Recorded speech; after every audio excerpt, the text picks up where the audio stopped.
राधे राधे दोस्तों, आज हम बात करने वाले हैं श्री बांके बिहारी जी को किसने और कैसे प्रकट किया था।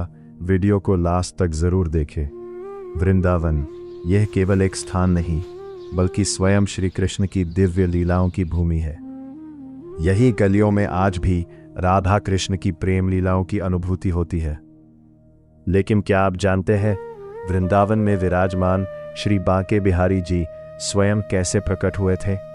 किस भक्त की भक्ति से ठाकुर जी ने मूर्ति रूप धारण किया और आखिर क्यों बांके बिहारी मंदिर में आज भी घंटी नहीं बजाई जाती?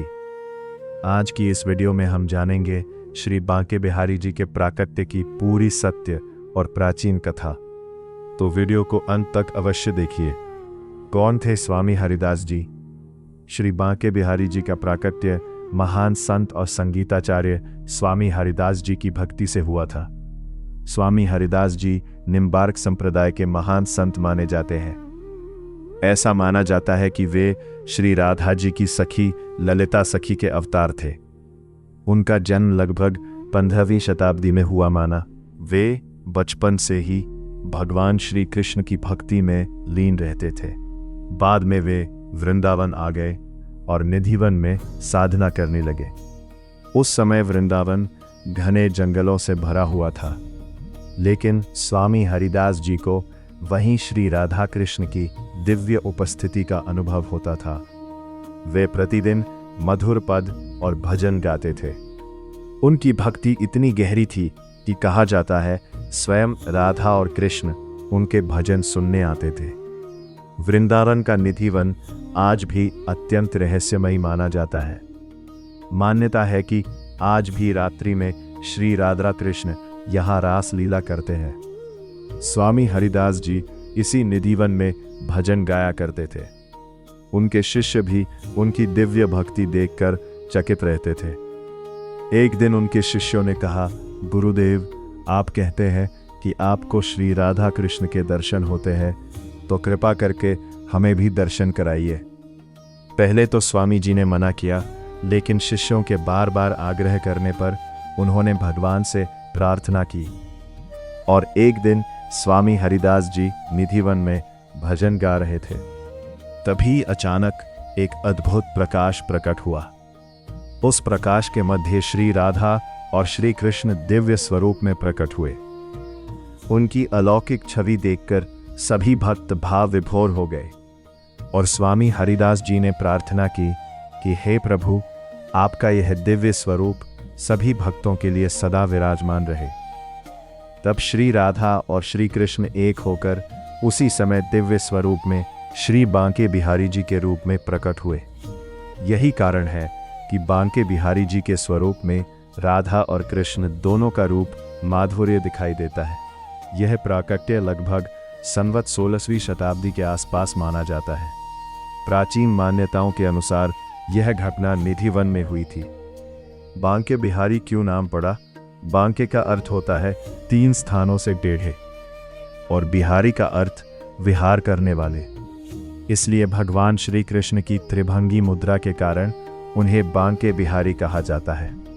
उनकी मूर्ति में श्री कृष्ण की मधुरता और राधा रानी की करुणा दोनों का दिव्य संगम दिखाई देता है। मंदिर की स्थापना कब हुई थी?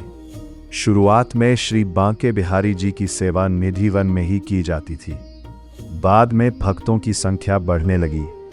इसके बाद वर्तमान मंदिर का निर्माण कराया गया। वर्तमान बांके बिहारी मंदिर का निर्माण 19वीं शताब्दी में स्वामी हरिदास जी के वंशजों द्वारा कराया गया माना जाता है। आज यह मंदिर वृंदावन के सबसे प्रसिद्ध मंदिरों में गिना जाता है।